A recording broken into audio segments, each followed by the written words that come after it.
Isa po akong sundalo, may asawa at may anak.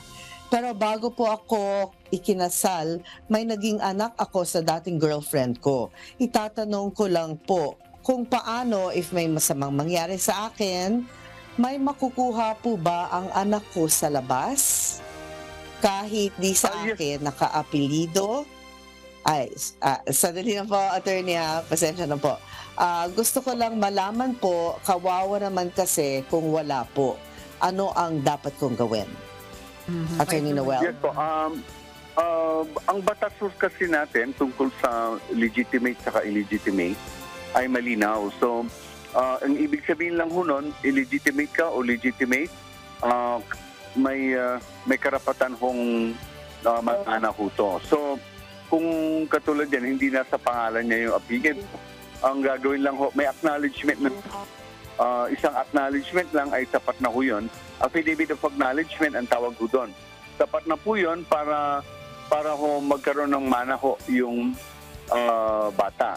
At doon naman po sa mga application sa government, yung mga application form para sa government, GSIS, another forms, yung mga governmental benefits, nakalagay naman ho doon names of children.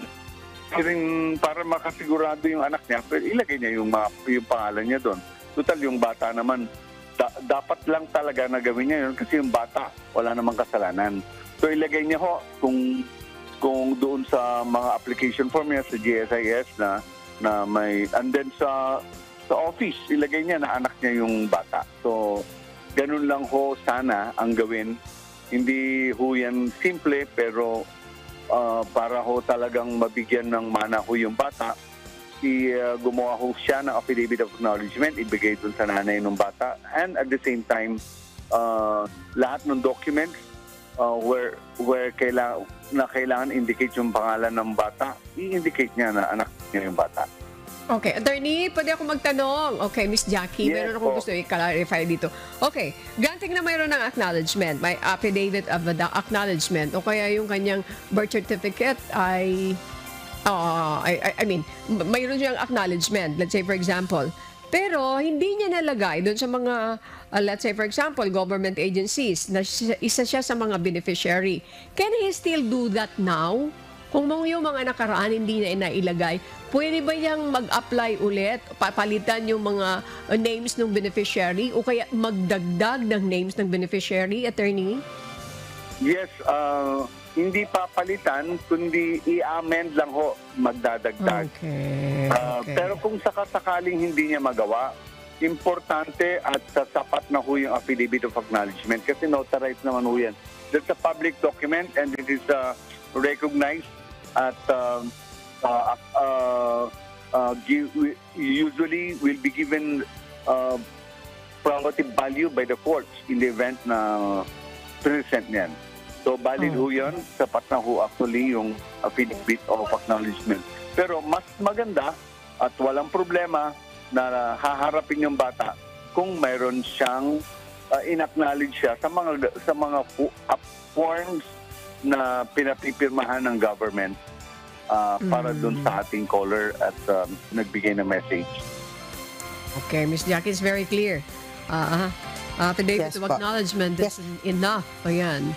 Okay, ayan. Pero Yes, mas po. maigi para Ay, mo Miss makaiwas Annie. away, Miss Jackie. Yes, Miss Jackie, thank you. Go ahead, please.